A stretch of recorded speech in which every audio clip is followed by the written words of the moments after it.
The Free City of Danzig was a semi-autonomous city-state that existed between 1920 and 1939, consisting of the Baltic seaport of Danzig and nearly 200,000 villages in the surrounding areas. As the Versailles Treaty stated, the region was to remain separated from the German Republic and from the newly independent Polish Republic. The Free City and the other nearby settlements were primarily inhabited by Germans, but the city was put into a binding customs union with Poland. From 1936, the city's Senate and police had a majority of local Nazis, and agitation to rejoin Germany was stepped up. On the 1st of September 1939, the invasion of Poland was initiated by Germany. German forces invaded Poland from the north, south, and west in the morning. Slovak military forces advanced alongside the Germans in northern Slovakia. As the German army advanced, Polish forces withdrew from their forward bases of operation close to the border to more established defense lines to the east. On the very same day, so on the 1st of September, the Danzig paramilitaries and police, supported by Germany, immediately joined the offensive to take full control of the city by capturing the Polish post office.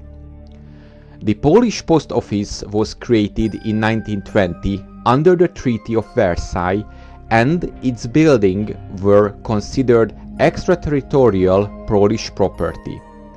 It comprised several buildings.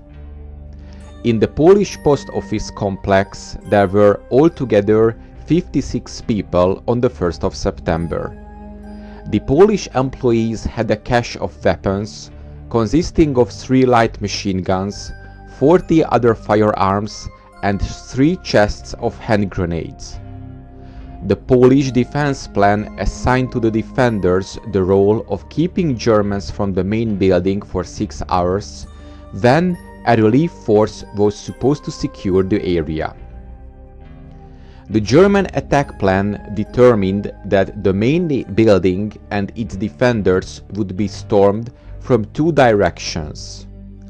An attack was to be carried out at the front entrance, while the main force would break through the wall from the neighboring office and attack from the side. Danzig police also drew up plans for attacking the post office. At 4 a.m. the Germans cut the phone and electricity lines to the building. A few minutes later, the Danzig police began their assault on the building. They were soon reinforced by local SS units, supported by 3 police heavy armored cars. Albert Forster, head of the local Nazi party, arrived in one of the vehicles to watch the event. Journalists from the local newspapers also came to cover the battle. The first German attack from the front was repelled, although some Germans managed to break through the entrance and briefly enter the building. The second German attack a few hours later was also repelled. The commander of the Polish defense died during the second attack from the blast of his own grenade, which stopped the Germans who had broken through the wall. With the Poles putting up more determined resistance than expected, the police officer suggested that his forces blow up the building with explosives. German sappers dug under the walls of the building and prepared a 600-kilogram explosive device.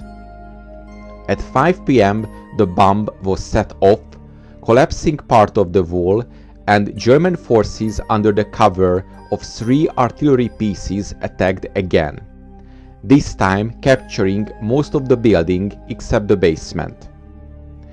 Frustrated by the Poles' refusal to surrender, the Nazi leader requested a rail car full of gasoline.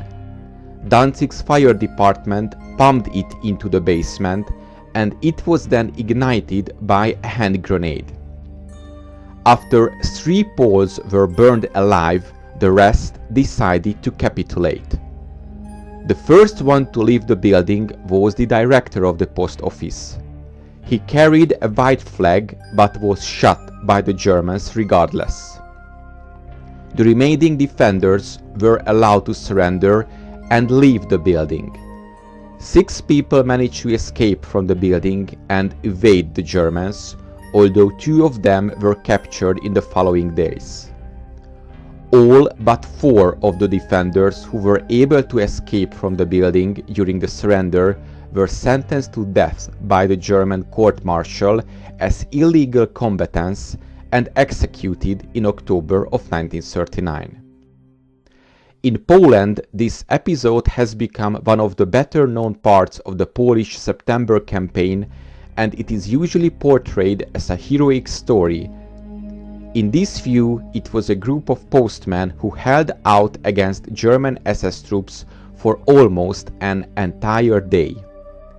In 1979, the defenders of the Polish post office monument was unveiled in Poland.